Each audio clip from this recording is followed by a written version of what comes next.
setting up the shot. This is just crazy.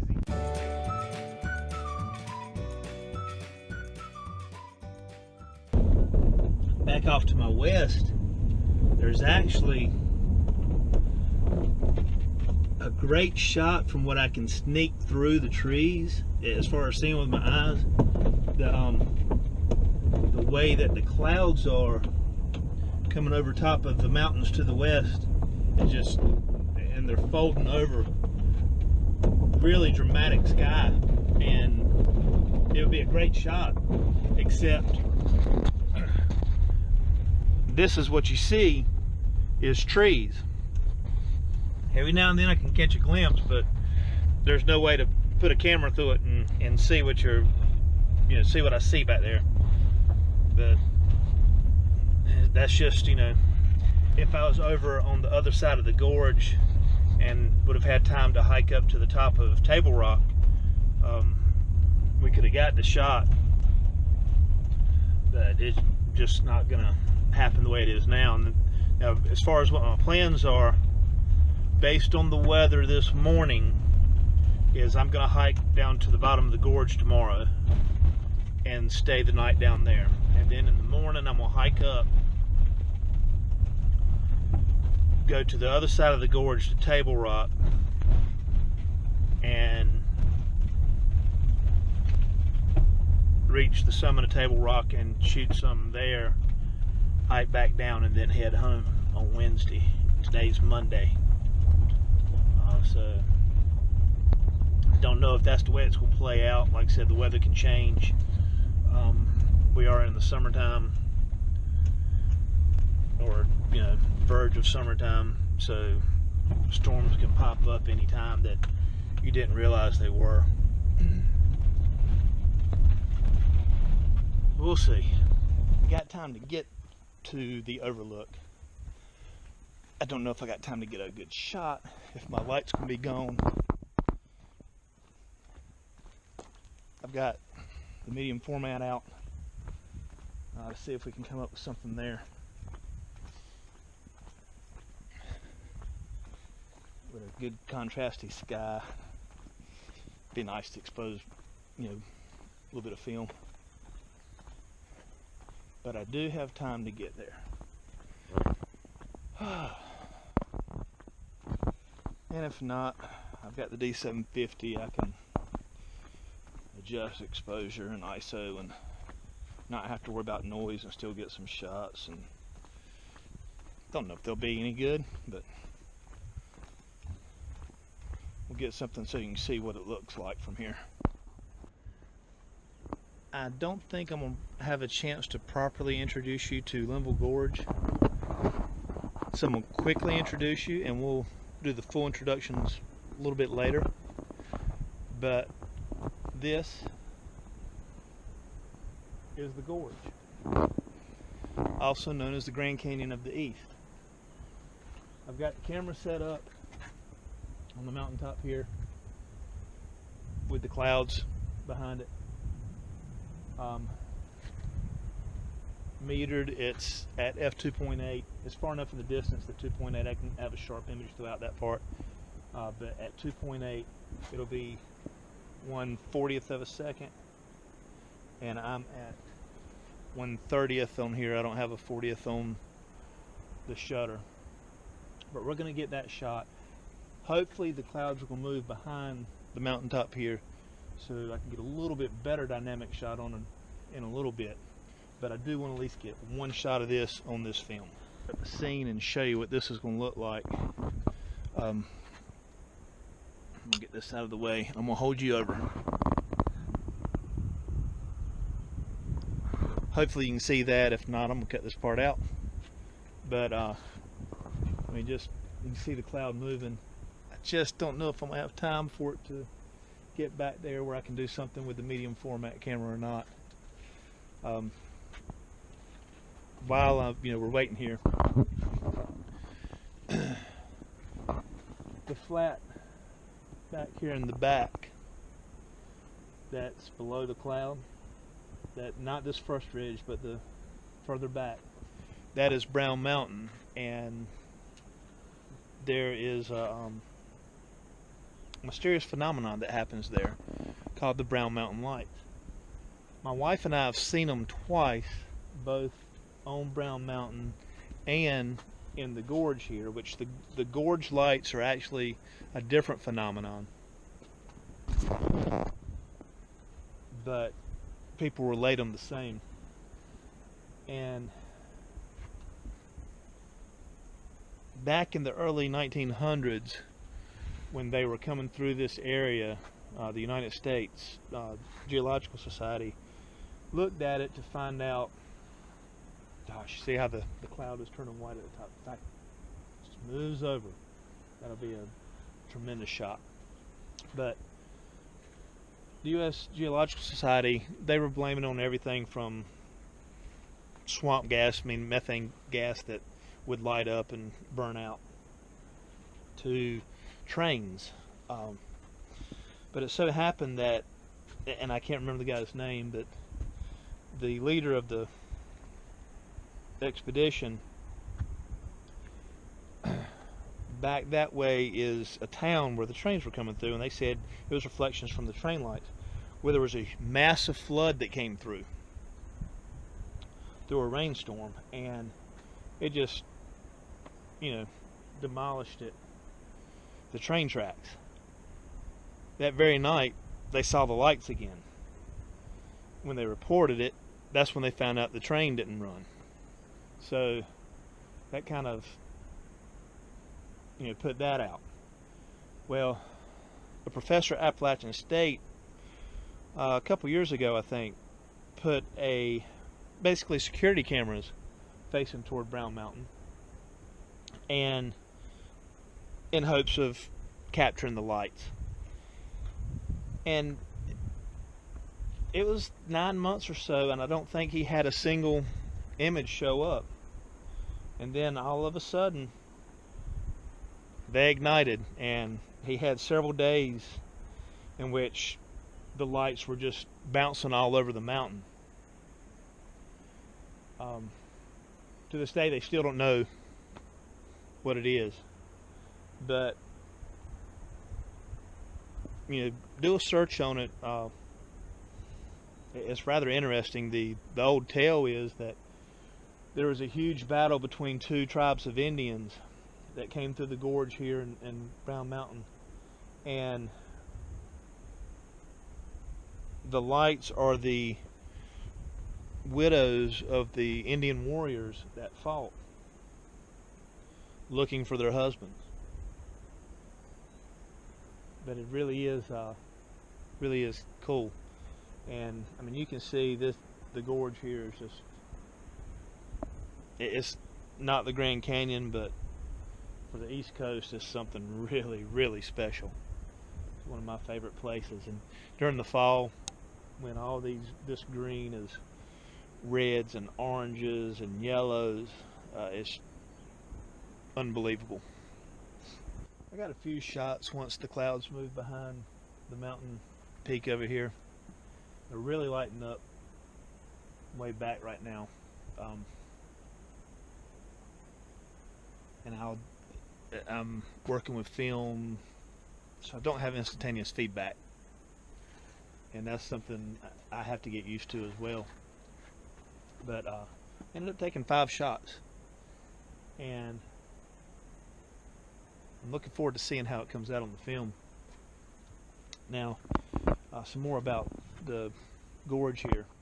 Again, this is called Wiseman's View, and there's a platform over there. There's one here. Back along the ridge here, there's a rocky outcropping. It's not walled up like this is, but you can go out on it. But just phenomenal views from here. And in the morning, I would love to get a sunrise here before I hike down into the gorge. I've got an app on the phone. I'll pull it up once I've got a little bit better signal, so I can find out exactly where the sun will be coming up. And it'll give me a better idea of what I want to do for the sunrise. And that's, of course, if I can see a sunrise. Again, I don't know exactly how the weather is going to hold. Down below, a little cropping through here, that's Linville River. The falls was north that way 2 or 3 miles. Down through here, back this way, there is a spot called the Spence Ridge Trail that came down, and there was used to be a wooden bridge that crossed over, a primitive bridge, and basically one person could walk across at a time. And I wanted to try to shoot it, but sometime over the last couple of years, the bridge washed out, and they have not repaired it or replaced it. So there's a little bit of a rainbow right there. I don't know if you can see it with the GoPro here, but that's kind of neat. And the mosquitoes are coming out up here too, so we're going to have to get out of here before much longer. It's only about a 10-minute walk back to where the truck's parked. But it's just an absolutely beautiful place. But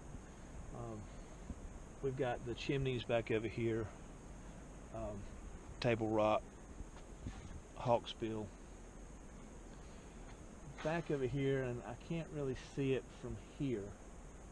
On the other side, you can see it. There's a small thing called Sitting Bear, and it's just a rocky outcrop that looks like a bear that's sitting on its rump. Again,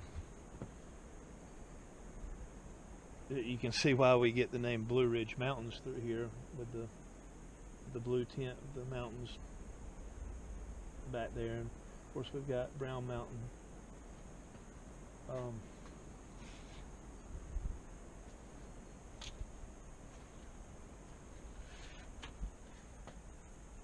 That's what I want to hike up to. Actually, over here, a portion of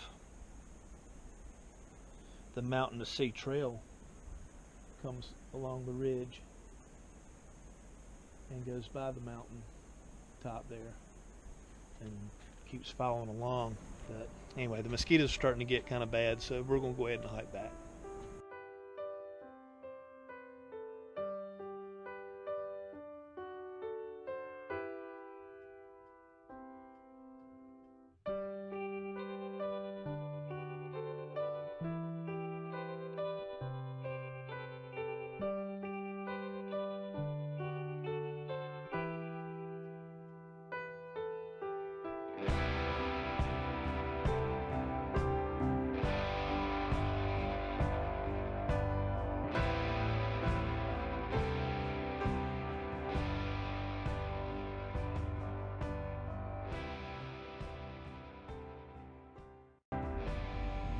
Well, if I have clear skies tomorrow night, I'll get some Milky Way shots, but obviously that's not going to happen tonight. So turn this light on, you can see me a little bit better. But overall, for the amount of time I've been here, the weather we had, I'm kind of happy with day one. On the way up, there's plenty of campground sites, so I'm not going to have to worry about that at all. Even though it's getting dark up here, I'm either going to sleep in the back of the truck, which I have set up, or I'll pitch the hammock. I can have the hammock up in less than 5 minutes if I do that. So probably will, the way the mosquitoes are, they can get in the back of the truck, so I probably will set the hammock up tonight. I don't think we've got any more rain coming in. Even if we do, it's got a rain cover, And worst case, if it gets too bad, I can jump in the truck, because I'm not going to set up just, you know, a few feet from where the truck is. But the hammock will actually do a better job protecting me from the bugs, mosquitoes.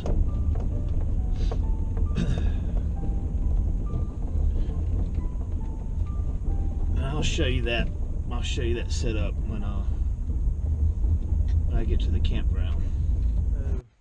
Here's gonna be my spot. I'm not very far from Wiseman's View, so I can get down there in the morning to try to shoot the sunrise really quick. I mean, wake up and be there in 5 minutes. Well, to the trailhead in 5 minutes, and then another 10-minute walk. But this is where I'm gonna set up. I'm not gonna do a fire tonight. For one thing, everything's kind of wet from where it rained.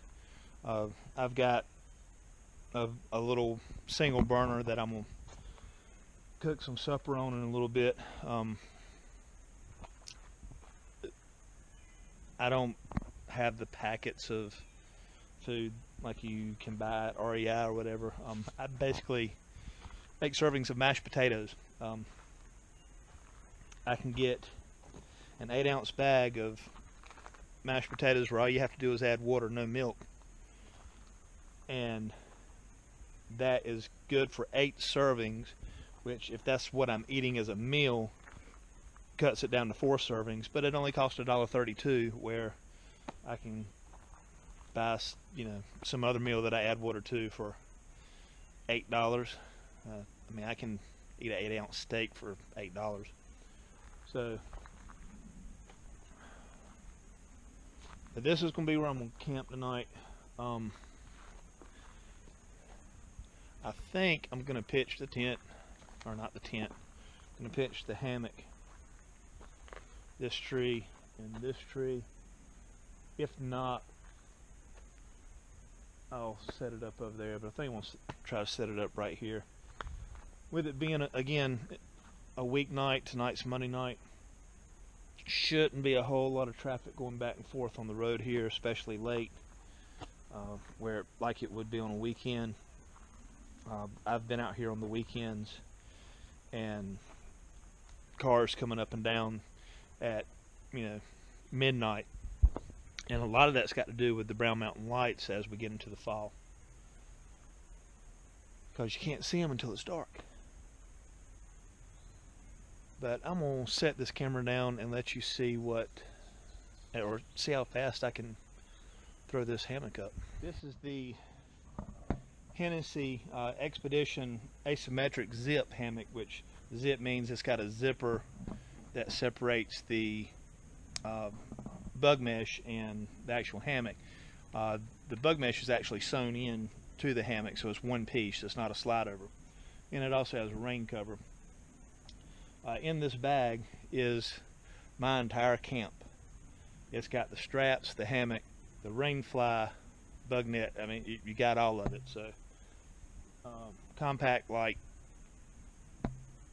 I can easily put it with my bag. But let's show you how quick this will go up.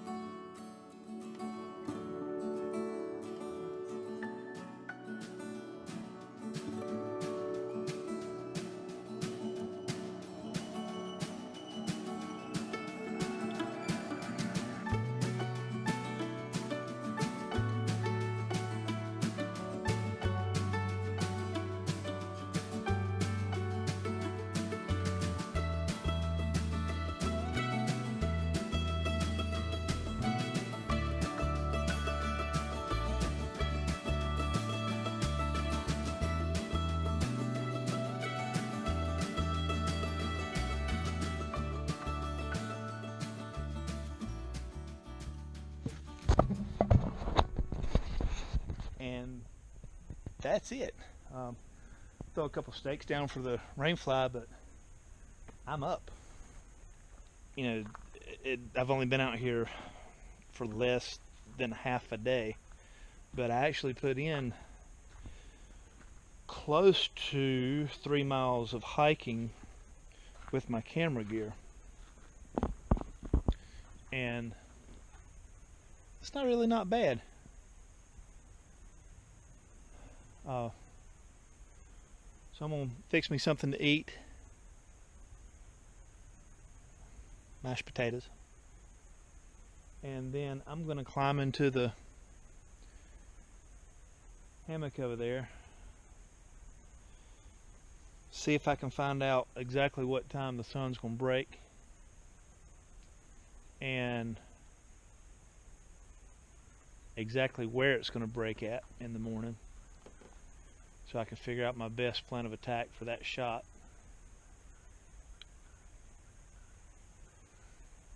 I do have my laptop with me, so I may look at some of the photos I've taken with the digital camera,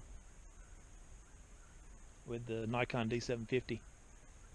But other than that, I'm gonna go to sleep and try to be ready for tomorrow and get a good night's sleep in the hammock over there. Stay tuned for day 2. One last thing before I go to sleep that I forgot to mention. If you enjoyed tonight's content and want to see more, make sure you hit the subscribe button and that little bell notification at the bottom, so that when the next one comes out, it'll automatically let you know. Thanks for watching.